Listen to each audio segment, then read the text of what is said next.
4th, 2026 Saddlebrook Board of Directors meeting. Please stand and join me in the Pledge of Allegiance. I pledge allegiance to the flag of the United States of America and to the republic for which it stands, one nation, under God, indivisible, with liberty and justice for all. Thank you. Sherry, will you note any board management action items for follow-up from today's meeting? I'd like to welcome all of our members here today, and let's begin with introductions. I think you know I'm Janine Grippo and the president. Can we start with Bill over there? Bill Messick, director. Maureen Spence, director. Gene Noble, director. Chuck Hill, vice president.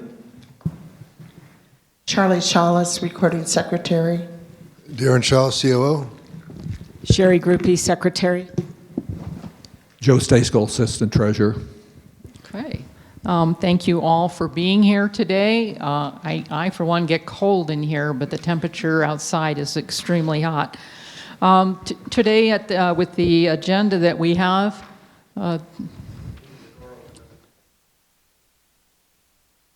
okay, that's our vision and mission and integrity, our values. Let's move on to the agenda. Okay. Our first item up is going to be, we have 2 sets of minutes to approve this afternoon. February 24, 2026 regular board meeting. Has everyone read the minutes from last month? Okay. Yes, ma'am. Do we have a motion? I make a motion to approve the regular board meeting minutes from February 24th, 2026. Do I have a second? Bill is seconding. I know you can't see him, Charlie. Board discussion, any discussion? Questions, concerns?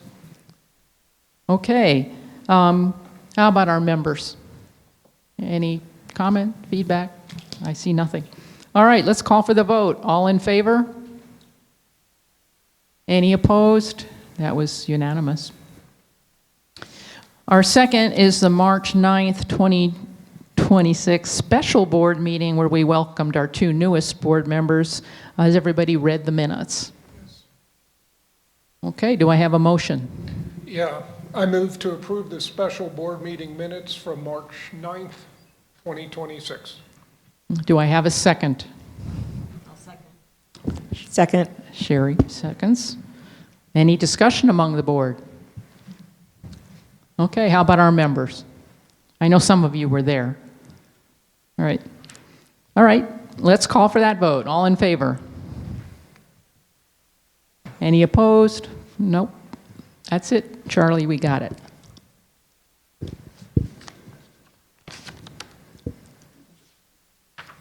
The next item is President's comments. Today, as you looked at the agenda, you can see some of the usual things, and a very light agenda at that. But today we're going to discuss a change to the budget which we approved in October of last year. And I wanted to make sure all of you are informed of the definition of terms we will be using today. A budget, which is what we did in October of 2024, is a plan. It lays out what the association intends or aims to achieve financially over a specific period. And for us, it's the fiscal year, which is also the calendar year. The key characteristics of a budget: it's a target or a goal-setting document. It's approved by the board, in our case. It's used to allocate resources and control spending. And it's fixed for the year. We don't make changes to the budget unless it's formally approved, and I don't think we've done that in the 12 years I've been here. Our monthly financial reports compare our actuals to budget, and we've been doing that for years. Think of it as, here is what we plan to spend and earn. The 2026 budget was approved by the 2025 board and was based largely on the July 2025 forecast. 4 board members sitting at this table were not part of that. Only 3 of us were. So later when we have some questions and discussion, I'll be asking the 4 new board members if they have thoughts. A projection, that's what we're going to be looking at in a bit, is a what-if scenario. It shows what would happen based on certain assumptions, which may include hypothetical or best estimate conditions. Key characteristics for a projection are it's assumption-driven. It's often used for long-range planning, or in our case, scenario testing.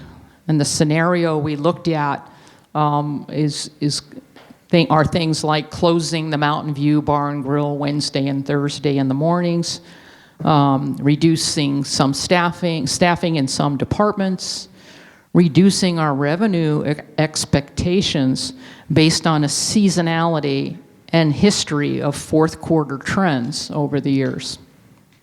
It's not necessarily a prediction, it's more of a modeled outcome. Think of it as, if these assumptions come true, here's what the numbers would look like.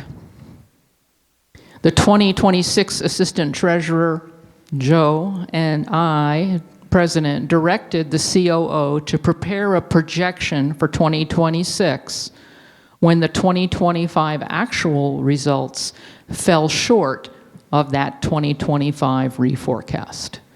So this is kind of like the backstory. The third word is a forecast, the word forecast. A forecast is a prediction. It updates expected year-end results using current actuals plus the best available information. Key characteristics include it reflects real-time performance. It can be updated periodically, monthly or quarterly if we choose. It helps course correct during the year, and it's more realistic than a budget because it's based on what is actually happening. And you know what's happening.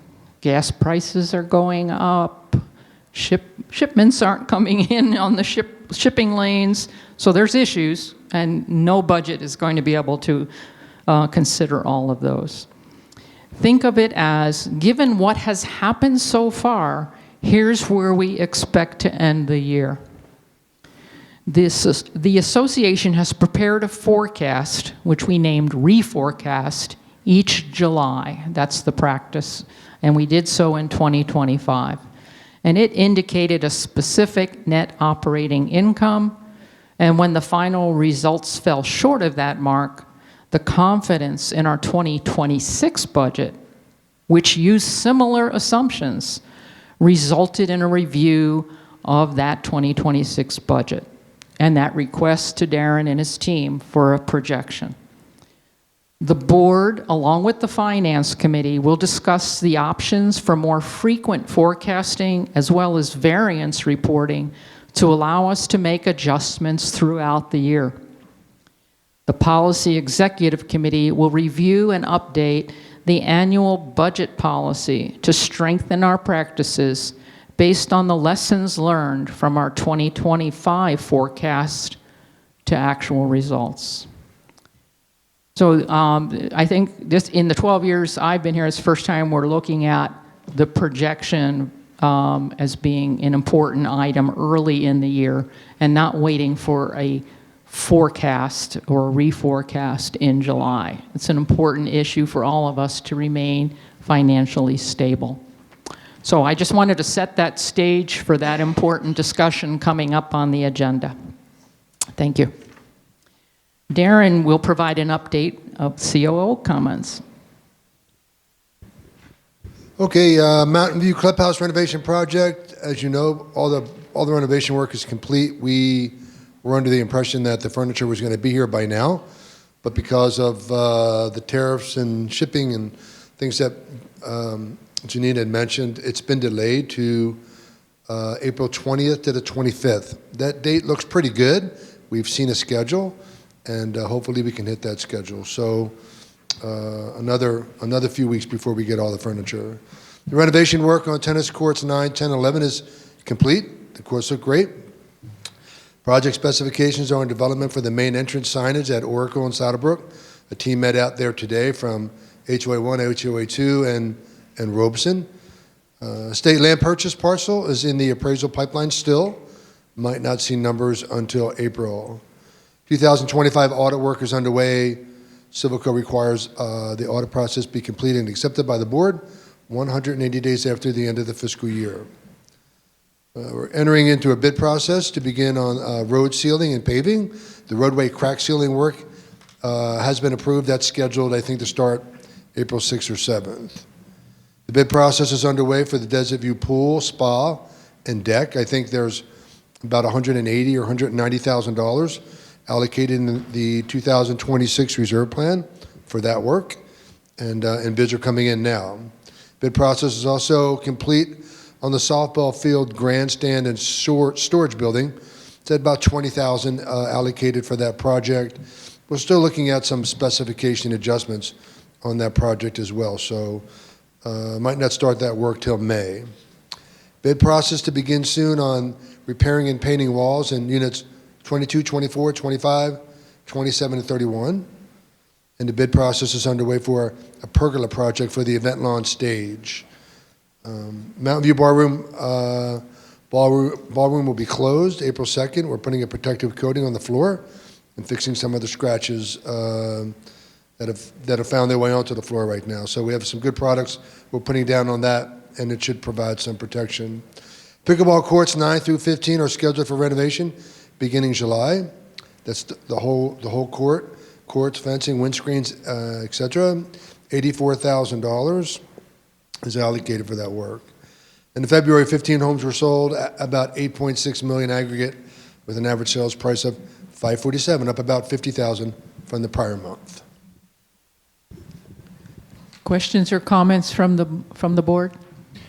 Yeah, is the softball fields, isn't that a licensed club, not an amenity? And if so, then isn't that an expense that they would bear normally as a licensed club? It does have a license agreement, but within that license agreement, certain maintenance responsibilities were called out for the association, and certain maintenance responsibilities were called out for the softball club. In this particular case, the roofs of those two buildings were called out as an association expense. It's just the roof, got it. Okay, I now invite Terry Dempsey, who will present the February financial highlights. Do you have a mic? Somebody has to hand him a mic. I'm good, there's a mic here. Okay. Okay, so we're going to go over February financials, starting with cash and investments at February 28th. Cash and operating fund is $5.1 million. Reserve fund is $9.5 million, and in capital improvement fund, there is $1.4 million. So total cash and investments at February was $16,143,000. This is 2.2% better than what it was this time last year. Next slide is our reserve slide.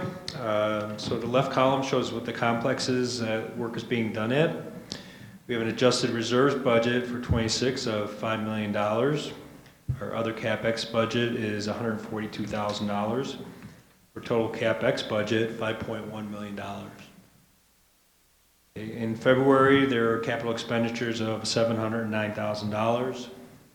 And so for total Q1 so far, we spent $952,000. Chance to read that? Okay. And next slide. We're going to skip these next two slides in a second. So I found an an error in the formula this morning when I was reviewing those two slides, so I'm like, I better not show those. But anyways, I will give you the information that's pertinent to them, and they are on the financial statements that are on the website. So for operations for February 2026, net income was $227,000 for the month. Year-to-date had net income of $480,000. Operating expenses were slightly over budget by $5,200 in February, and year-to-date operating expenses are over budget by $29,000. So F&B, going to F&B, which is this particular slide. F&B revenue was just short of budget by $2,428. Was even with February of 2025. F&B had net income of positive $20,544, which was better than budget by $10,000.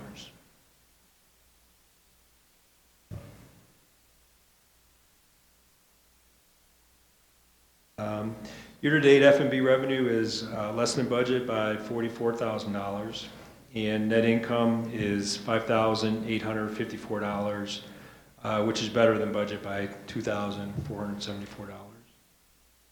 Next slide. These are the covers for F&B. So covers were down 14.3% from February of 2025, and sales are up just slightly by 1.4%. Covers at Preserve are slightly up from February of 25 by 0.2%, and sales are up for the year by 0.6% from last year. So pretty even year over year at Preserve. Next slide.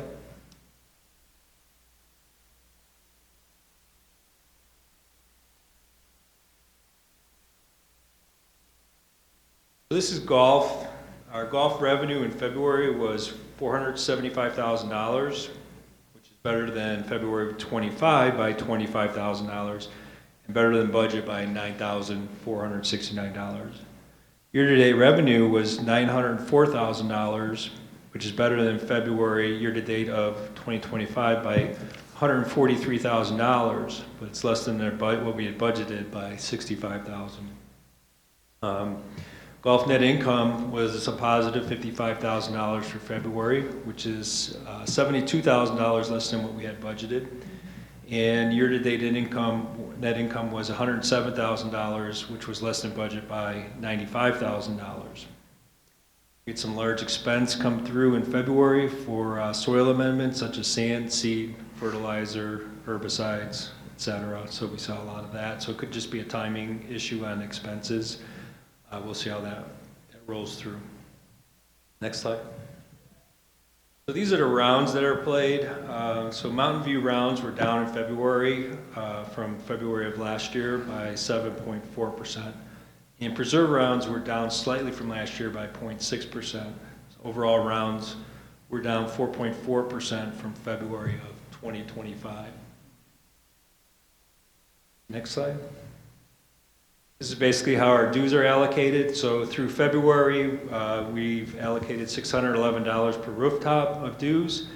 And restaurants, since they had net income, received zero subsidy on that. Reserves was $213, 35%. Theater had net income, so there were zero. Patrol was $21 of the $611, so 4%. CAM is $86, which is 14%. Roads was $2. Lifestyle was $6. Facilities was $115, which is 19%. And G&A was $168, which is 27%. Fitness had net income, so they didn't get a subsidy. And golf had net income, so they didn't get a subsidy either. And next slide. This is if you need more detail, if you'd like to read more detailed information on the financials, go to your website, MyHOA2, Budget and Financial Reports, Monthly Financials. That's all I have. Any questions or comments from the board? My first one was, you said you have some updates to this. Is that already on the website? Yes. Okay. The website's correct. This, I don't know what happened. I don't know. Okay. It was one of those days. I have a question, if you can go back to the very first slide, which is cash Yes. on hand. And the question I have, which I have frequently, is I'm not understanding why there's so little in investment versus savings. Take capital improvements, 100% of it is in savings, 0 invested. Sorry, Some- that is investments. Okay, It's just so that- it's in the wrong place. Okay. It just says savings, sorry, we're still getting, so what we're doing with our investments, we're switching over from, we had Schwab, Fidelity, Chase, and Western Alliance as our banks, so now we're getting rid of those, right? So we're just gonna come down, we're gonna have Chase and Fidelity as our banking. It'll make it a lot easier for us to move money back and forth. Schwab is going to be closed at the end of this month. We don't have any more money in there. It's all in Fidelity right now. When I had a conversation with our Fidelity VP, we were getting only 3.3%, or 3.3% on our treasury bills, and he put us into one that's getting us 3.55. So it's really what the going rate is. So although we budgeted 4%, with everything going on in the economy right now, we're just not going to get that. It has taken a little while to transfer some of these accounts over. And it's a matter of administratively getting all our ducks in a row as far as getting the signers to sign all the right paperwork and make sure we have everything up to date. So we had some time with that. It took a little bit longer than we thought. Our merchant, the other thing we have to look at so that we can move money into Chase is our merchant services, which is basically our credit card. That has some older signers on it for some reason, and it depends on the day that you call. One day, you're getting into a different system than the first day. So we're getting all that straightened out and make sure we got it all squared away properly. So. Okay, thank you for that. And would you expect that next month's figures would represent where we're ending up? Will that be done by next month, or is it a longer process? No, it'll be done by next month. I'm pretty Okay. sure of that. Yeah. Awesome. Yeah, we're near the end of it. So. So if I understand you right, the checking line items there, whether it be in reserve or in operating accounts, is where we would not be getting a higher yield. Checking, we get barely anything. Right. Right. So what I'm doing is I'm trying to get everything into Fidelity, and then we can link that to our Chase checking accounts, and we could easily move money back and forth that way. Where now it's more difficult. It takes a couple days to move Okay. money. So when you're done with it, are we going to be FDIC fully insured on all of it, or do we have exposure? Fidelity doesn't have FDIC insurance, but it does have another stopgap insurance, so we'll be okay. They sweep nightly, right? Yeah, So they're sweeping into a bank account. into a bank account. Yeah, So because then it's Fidelity's not not a insured. bank, so. So then fundamentally, our money is insured Yeah. up to 250, but we have a lot more. Correct? My understanding is that they sweep they sweep the account every night and put them into banks with a maximum of 250 per bank for each. Then we're covered. And it's T-bills too, so it's treasury money, so it's not going anywhere. Any other questions, comments from our? So if they're sweeping and they have a mix, so effectively, we're getting an effective interest rate? Is that what it is? What do you mean by mix? Well, you said they use T-bills, do they use Pretty much money it. Okay, so it's all T-bills, okay. Got it. Thank you. Thank you, Terry. Okay. Okay, the topic of changing our financial reporting from budget to projection, Darren's going to lead that discussion. Okay, so I think everybody can see the slide.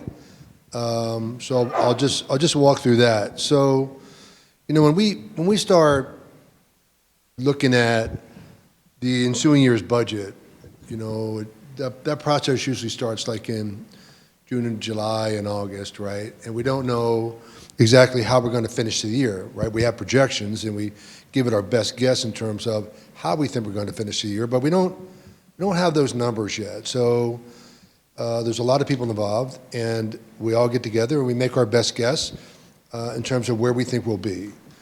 So on October 28th, 2025, the 2026 operating budget and pro forma were approved by the board. The fourth quarter numbers weren't available at that time, right? All we had were projections and reforecasts to look at. Assuming that the fourth quarter would be robust, like it was my first year here, and we came out of the gate really strong in the spring.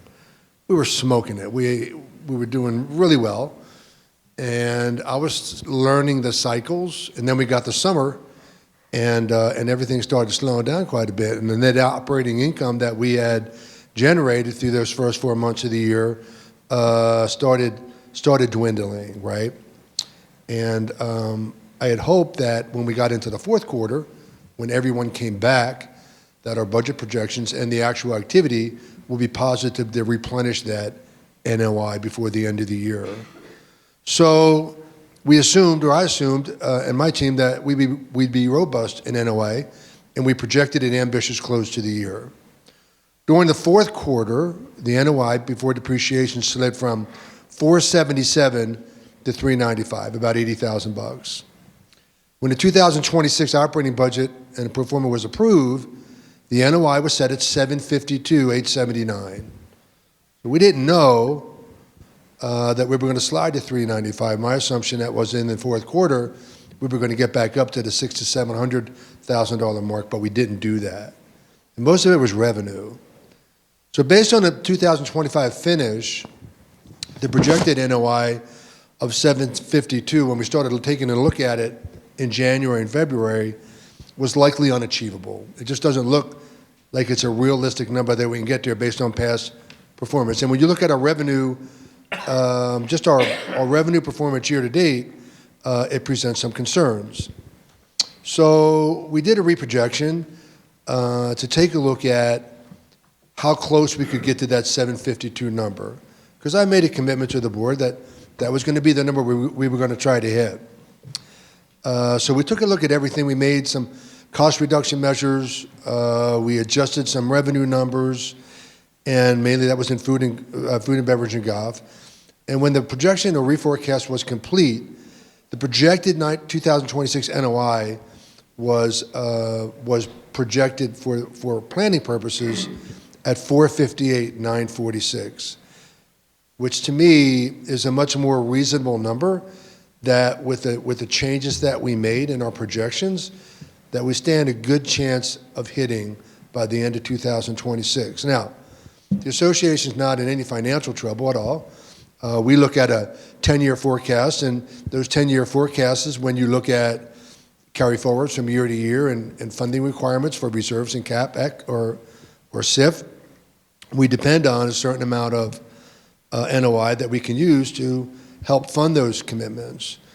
At 458, I'm pretty sure that we'll still be able to fund those commitments moving forward as we look at the next 10 years, but it's an evaluation that we'll have to make every year and base our projections moving forward from every year on what we're actually able to achieve. So we went and met with the assistant treasurer and your president, Janine, and we talked about these numbers, and our opinion was, and my opinion was, that for tracking purposes, we should track that 458,946 number as our finishing number for 2026. If we do better than that, we do better.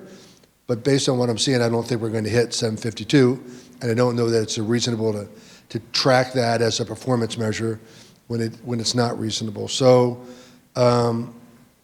I guess what I'm asking the board to do is, in this motion, is for financial performance tracking purposes, the new reforecast should be the measure for 2026, and that's hitting after all the bills are paid and all the expenses are paid, ending the year with 458,946 versus 752,879. Okay. And I, for one, when I know that I made a mistake in my home budget, certainly don't want to track against the error that I have. So I would prefer to be honest and open with everybody, saying, no, let's not keep looking at that 752. Let's look at the 458. But as I mentioned at the beginning of my president's comments, there are four new board members sitting at this table who did not vote for the 2026 budget. What questions or concerns do you have? Would you share? Oh, that's right. Never mind. Yes, I need a motion. I'm going to change the motion a little bit. For financial performance tracking purposes, the new projection should be used to measure the 2026 results. She got it already. I second that. Jean seconded. Okay, now I'm going to ask the four board members who did not vote for the budget, what questions or concerns or anything? Well, I just want to make a comment to the residents on this. Went through this, and I lived my life in the budget world in my life before this. The budget is very important. If you guys remember, when I ran for the board, this was the #1 topic I talked about. And to me, I understand where Darren is coming from, but the assurances that this is not going to happen again was very well explained to Darren. We can't have this. We can't have this 2 months into the year having this kind of change. But with that said, I feel good about what we're doing. And I guess my question to Darren is, what else can we do from a board standpoint and from your standpoint to prevent this from happening again? Well, I think from my perspective now, with 15 months under my belt, I have a better understanding of how the cycles work here in terms of expenses and in terms of revenue. Like, for example, in December, with golf-related expenses and then roadway-related expenses, we had $250,000 in expenses that I wasn't even looking at because I didn't know they were going to be hitting those months. But now, as we get into planning for 2027, I have a much better understanding of how all the pieces fit together, and it won't be a surprise as we get closer to making decisions for the 27 budget. I do want to reiterate what Darren said. When Terry and the staff and Darren and the staff did this projection over again, went back and there was a 10-year projection, and that's kind of what we rely on. That's for the future planning, what's going to be spent. And we're still in line as of now. Terry is going to update that at the end of the quarter. So that is the more important part as you look. It's just this is not a one-year issue. This builds and builds and builds, and so we got to keep track not just of this year, but it carries on into the future years, which we're also paying very close attention to. Anyone else? So just a general comment, I wouldn't see any reason why we wouldn't want to track ourselves against what we really think we're going to do versus, an error because of, we're learning as we go through the budget process.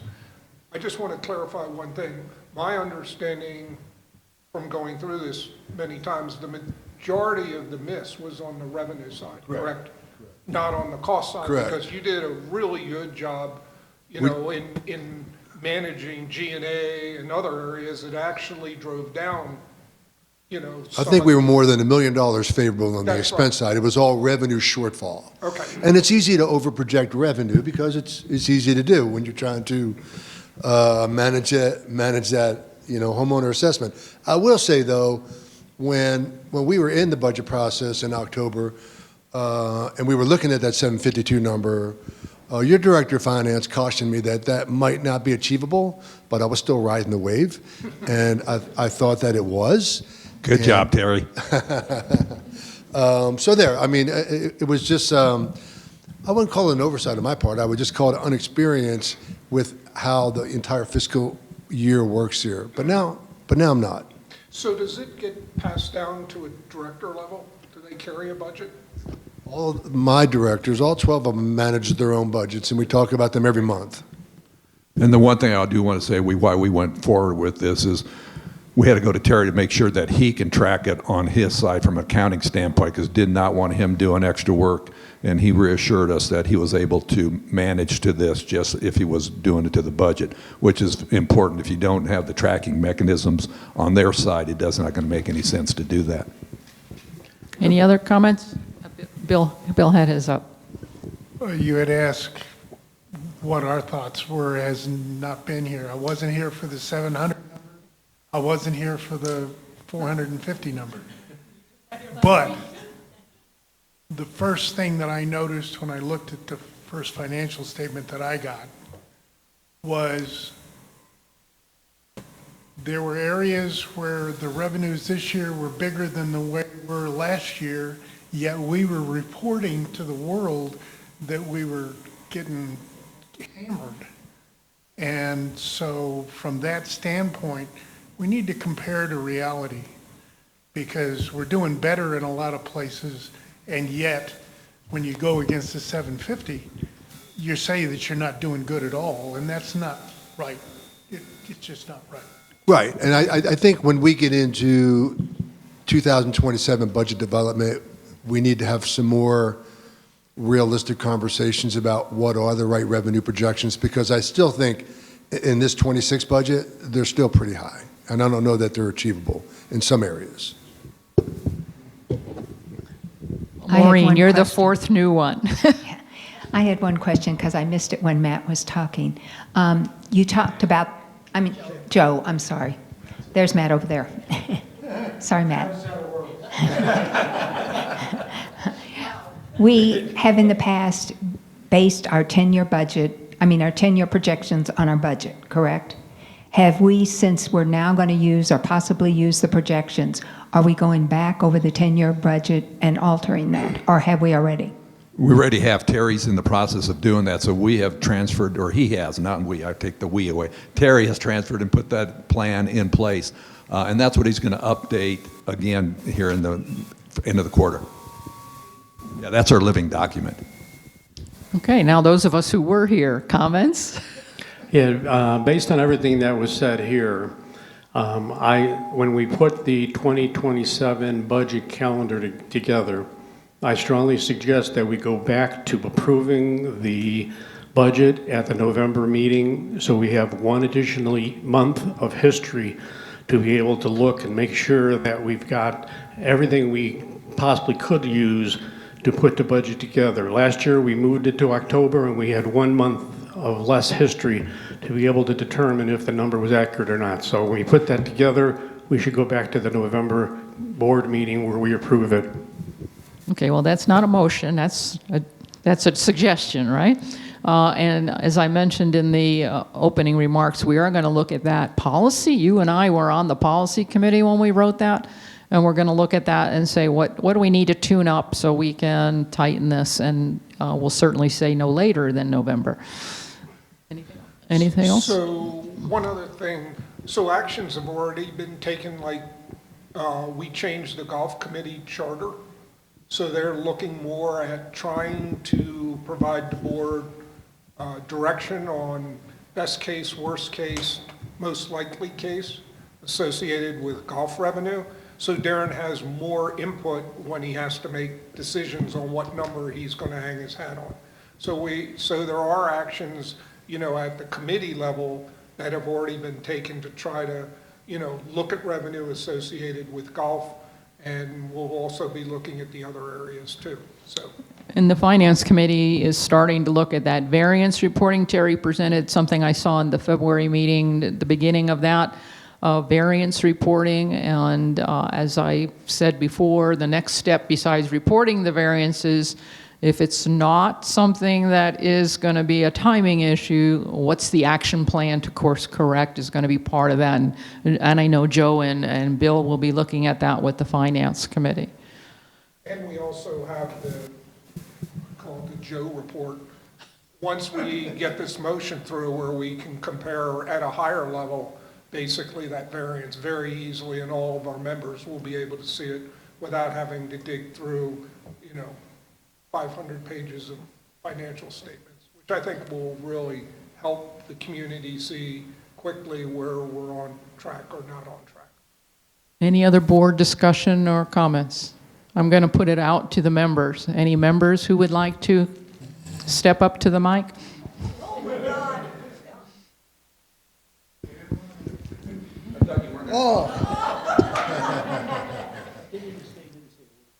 Something very extraordinary happened when the board made a decision to create a $750,000 net operating income. Habitually, in the past, boards had always worked on a $100,000 net operating income objective. The assumption was there had to be a lot of fat because some people thought previous boards maybe weren't as responsible as they could have been. I think what the evidence has shown is that wasn't true. So what we've done now is created less community than we had when I moved here 12 years ago by closing the restaurant and taking people out. And so here's my only caution to this board. If you're going to have a net operating income of $750,000 based on reality, put more money in the top of the funnel. You can't have a 2% dues increase expecting to hit a $750,000 net operating income when costs across the board continue to rise. Thank you. I'd like to clarify one point, Matt. The board did not set the 750 NOI. It's certainly in your strategic plan, ma'am. It is, but let's listen to the story here. When Brad was treasurer and I was assistant treasurer, Brad and I met with Darren and Terry, and he and I had in the back of our heads what we thought would be a really nice NOI. And when Terry and Darren presented the number, they exceeded our expectations. So we just ran with it. So maybe it was our mistake for not looking down deeper or questioning what the confidence level, but we did not pick that number out of the air. So just want to clarify that.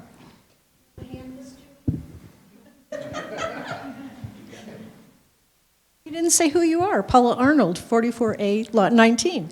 I would like to sort of tag on to what Matt said, is that I was really disappointed that the amount of increase in the dues was as low as it was. Because you set a precedent, then the next year when it needs to be higher, then it's a kick in the pants to everybody. So I would suggest that we utilize the law to create as much revenue on the front end in dues as possible.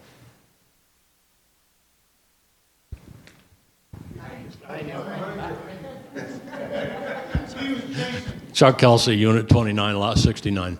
Have you banged the forecast for petroleum-based products heavily enough, in your opinion, between now and the end of this year? I asked if they had banged it what they thought was enough between now and the end of the year. Somebody has to make a projection. Whether they got a crystal ball or not, we have to put a number on paper. So the question is, have you bumped it substantially, and by how much? So, Gas, diesel, all petroleum products. Sealing of the streets, the oil, asphalt.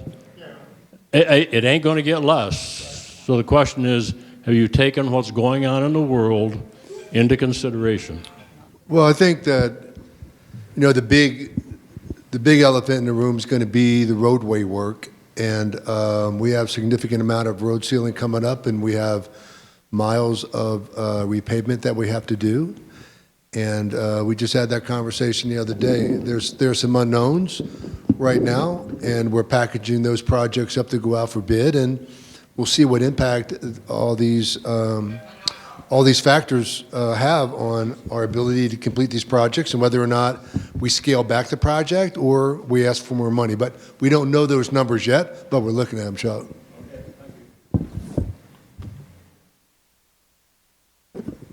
Anyone else? Okay. So we have a motion, we have a second, we've had comments and discussion.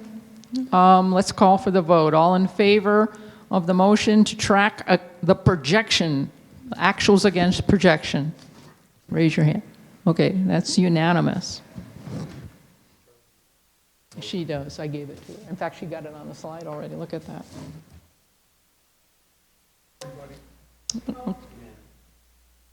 Pardon me? Oh, that's okay. He'll be fine. Okay. Let's move on to the next agenda item. Oh, yeah, we do need him. No, we don't. We'll go on. Well, with Maureen joining the board here, we were short now a chair for the Facilities Planning Committee, and because she can no longer serve as the chair. A majority of the committee members support, actually unanimously, they support the remaining 6 members for this appointment of a new chair. So Maureen, do you have a motion for me? I do. I'd like to make a motion to appoint Michael Lean as the chairperson of the Facilities Planning Committee. Do I have a second? Jean has seconded. Discussion among the board. Okay, how about our members? Don't worry, he's still going to do rules and regs. Okay. No comments, no questions? Let's... Okay, I'm calling for the vote. All in favor? None opposed. There you go. Congratulations. I know Bruce has been trying to fill that ALC committee up, and there, as we heard earlier in the chairs meeting, he's lost another member, so there's someone there they want to bring forward. Do I have someone who wants to speak to that, the ALC? Yeah, I'm making a motion. Make a motion to approve the appointment of Mark Adolph to the ALC committee. Joe seconds. Okay, and I know Mark has been, Bruce, he's been in for several meetings and trained, and he's got more training to go, and he's got some skills we may want to tap from the Facilities Planning Committee. So, any questions, concerns, discussion among the board? How about our members? I'll call for the vote. All in favor? None opposed. Next one. We have had a board policy for inventory control out for 21-day review, and so now it's our opportunity to vote it in. It says it was posted for 30-day, but it was really a 21-day member comment. And so do I have a motion for that one?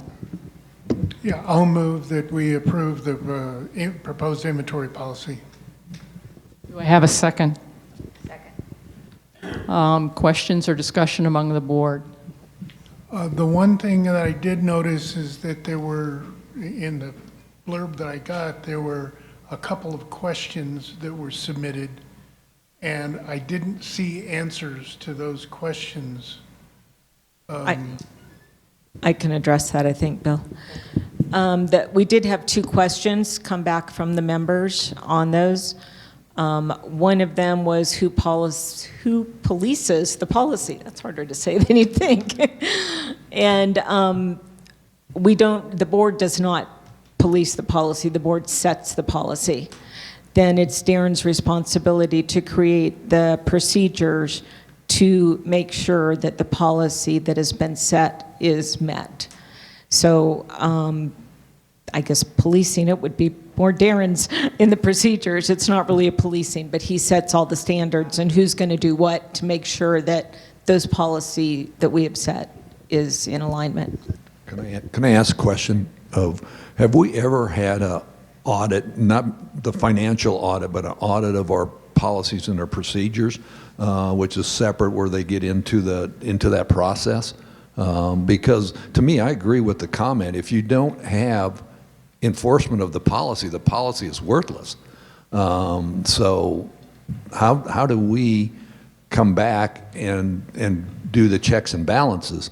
And usually in my prior life, in the banking, you had a regulator who would come in, and that is what they focused 100% on, and they would literally go down and do that benchmarking. So how can we do that through an audit process outside of our financial auditor? You're talking about an operational audit. Yeah, process, yeah. I think we're going to have one of those in April. Tell me, Darren, what is the common practice in the other HOAs or your experience in that area? Well, I've never experienced an operational audit, so I'm not familiar with that term. I've always dealt with policies and procedures, but there's always been like an oversight group that would work, like the policy executive committee. They would pull a policy out, or they would schedule policies maybe throughout the year once a month and take a look at whether or not we are complying with the policies themselves. In my world, and policies was a lot in the banking industry, if you did something, if you broke the policy, I had to write a memo to the board, explain the policy, and they had to approve the infraction, what it was. But somewhere, I'm not saying that an auditor comes in the whole time. Somebody has to do some spot checking to ensure all of these policies. Because my biggest challenge that I see in any of our policies, there is no impact if you break the policy. There is nothing in any of these policies that state what is the ramification if you break the policy. I'm going to ask Sherry to add to our action list for the Policy Executive Committee to look at what we can do to address this concern. Yeah, most companies that I've worked for in the past, there's usually an internal audit department that handles operational audits, but I mean, it makes no sense for a company our size. And I think that one of the things that our outside auditors look at, they look at operational audits, but from a standpoint of how it impacts the financials, so they don't get into the details of operations. The second question was? Yeah, I think too, we are having the CAI group come in, and that's one of the things they're going to be doing is reviewing all of our policies. So they certainly look, in my mind, a lot better now than they did a year or 15 months ago. So thank you, Darren, for getting us on track on that. The second question on here was what we hear a lot. This is a major rewrite with no explanation. And the explanation of why these are being rewritten, every single policy we have is being rewritten. And the main reason for that is our policies were not simply policies. They were policies and procedures combined. And so what we've done is separate out the policy piece from the procedure piece, because Darren handles the writing of the procedure piece and gets everybody who's responsible and who does what and when. So that's all of the policies are being written. It's not picking on anyone. They're all being redone. We don't redline them for that reason, because they're so intermingled, you'd get nothing but a page. So they're being completely rewritten, and that has been our goal, to rewrite all of them. I think we have one left, and then we'll be caught up. And then there's some space possibly for additional policies as we run into things that we might want to address in new policies. But this should be the major rewrites should be done here very, very shortly. Thank you, Sherry. I think Okay. you closed that gap. All right. Any other board? Anything from our members? Okay, I'll call for the vote. All in favor? That was unanimous. Right, Chuck? I think I saw a finger go up. Okay. The next one is the proposed payroll policy, and again, that's another rewrite, but this one's going out for conditional vote, which means we'll go out for 21-day comment. So do I have a motion for this one? Yes, I make a motion that we conditionally approve the proposed policy rewrite and put it out to the membership for 21-day comment period and review. Okay, and that's payroll, not procurement. So, you know, you did. I'm looking at the slide. It's like I didn't proofread the slide. Sorry, but you did say policy, payroll. And do I have a second? Maureen seconds. Discussion among the board. Yes. You do have a discussion item? This is a one for Charlie. On 4.41, the word reporting should be report. See, we really do read these. So do you want us to send that? I can just email it to you. That revised? 4.41, 4.4.1, the word reporting should be report. Would you read the whole sentence for us? I don't have it. All right, we'll take that as It's a grammatical, it's not, it doesn't change the intent any whatsoever. So you are revising your motion to, Okay, I revise it, my proposed policy to change the wording in 4.4.1 to change the word reporting to report and send it out for the 21-day member comment. she re-seconds. Okay, Maureen re-seconds. And any other discussion among the board? How about our members? I think it's in the board packet if you looked ahead. So, okay, all in favor? All right, that's unanimous again. And now we move on to the next and last section or segment, and that is member comments. If there are any comments from our HOA2 members, please step up to the mic and state your name and unit and lot number. Chuck Kelsey, Unit 29, Lot 69. I got a concern about what we are not doing to protect the trees on the property. I talked to Darren and Ray back in September. I talked to the Green Committee in November or December. About roughly 30 trees are infected with mistletoe on each golf course. Since I began this discussion, we have removed, I think it's 15 trees. We just removed several last week, and the write-up said we're controlling mistletoe. That is not controlling the mistletoe growth. That's removing the trees that are going to die anyhow. We are within, my estimate, less than a decade of not having a live mesquite tree on the golf courses. So the question I've got, and I'm aware of one tree that has had preventive work done on it, and I think that was done by a resident. As far as I know, we, the HOA, are doing nothing to prevent these trees from being killed. So I just throw it out there, at some point, we're going to be pretty desolate. Thank you. So what does preventive look like? It looks like trimming out the diseased portions. That may not completely get rid of it, but it will dramatically slow down the spread. Mistletoe is spread, as I understand it, I'm not an agronomist, is spread primarily by birds. Yeah. The growth is going to be exponential if we don't do something, and we clearly are doing nothing. Ray, the day Darren, you and I talked, Ray was going to do a survey of the entire property, and my understanding is that never happened. Thank you. I know that we have done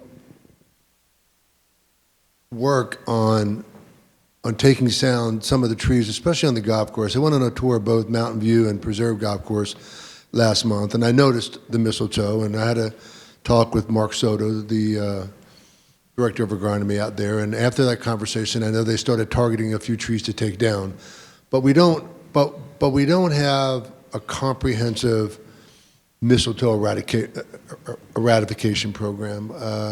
We don't have one in place, and I agree with you. I think that we've cleaned up some areas, but there's a lot more work that can do. But we only have so many resources. We try and get to everything that we can get to. I understand that. Yeah. If you're a golfer and you look behind number 6 or behind now, at the preserve, they don't look like they look like that was open. They don't look like they looked like a year ago. They're desolate. Darren, do you know what HOA 1 does? I don't know. I can find out. If we do something they don't, it's the same, you're in the same boat. Sure.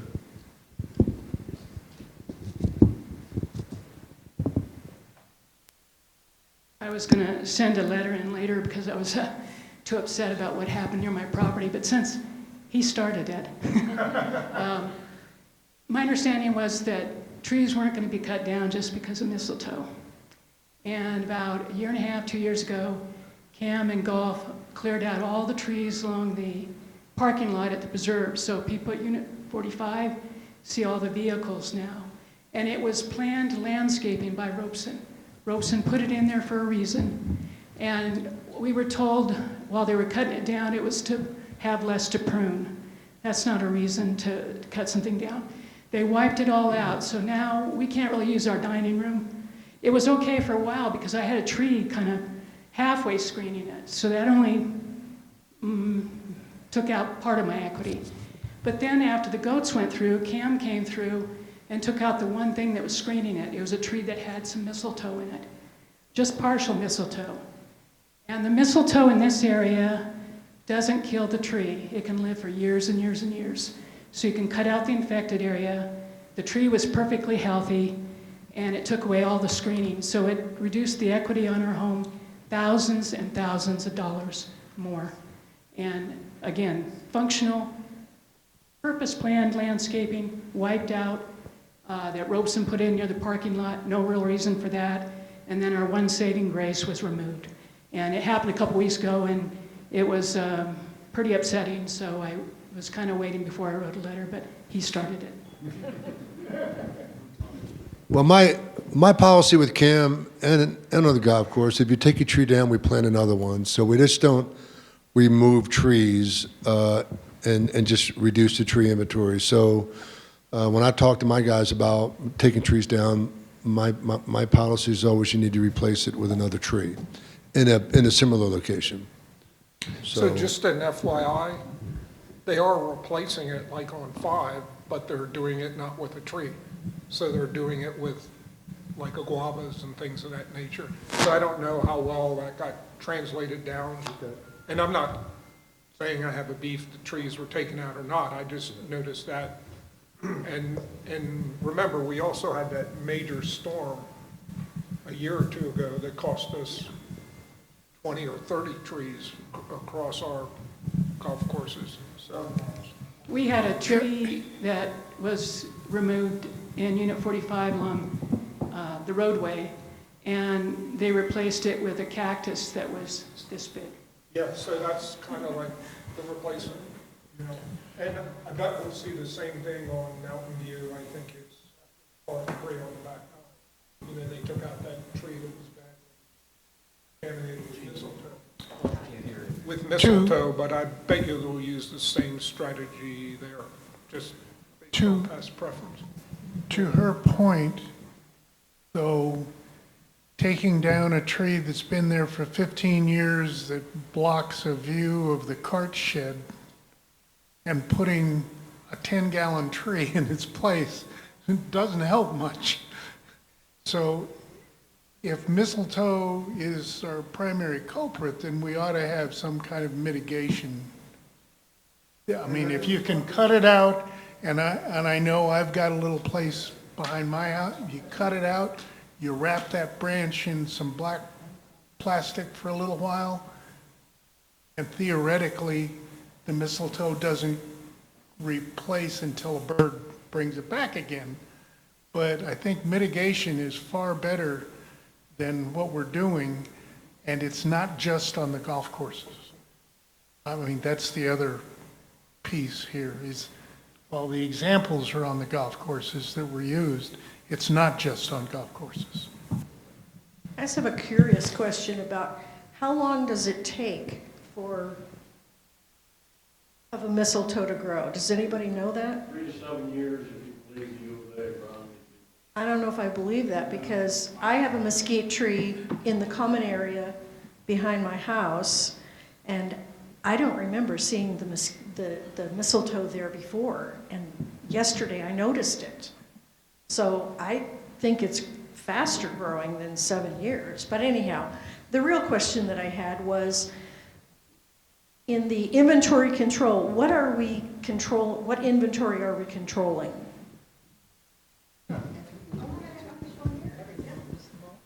Well, you know, one of the projects that we wanted to work into the 2026 budget was a complete tree inventory program where you bring in a third party, identify and label all your trees. So we had a tree inventory so we could track. And to be honest, when we were trying to work within that 2% restriction on the assessment, that was one of the cuts that got made, and we couldn't do everything that we wanted to do. So that was one of the things that got cut. So right now, we're dealing with it on a case-by-case basis, but we don't have a comprehensive program. But it'll be a good discussion point among my team. That wasn't, no, I'm talking. Inventory policy. The inventory control policy, what inventory are we controlling? Not trees. Okay, so you jump from trees. Okay. Okay. No, the real inventory control. The inventory is such things as are perishable, inventory subject to spoilage like food and things of that nature. Purchase goods held for resale or consumption or operational use. Non-perishable inventory would include things with extended shelf life, including retail merchandise in the golf shop or other supplies and materials. So the definitions of what we're supposed to be controlling are written in the policy in Section 3. And so every department manager is responsible for physical control and accuracy of their assigned inventory. So food and beverage has assignments.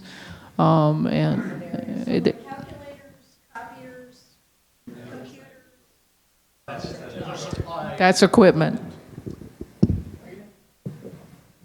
Supplies and equipment, not inventory. Inventory were like food and beverage, liquor, wine, pro shop stuff, that kind of thing. Anything for resale.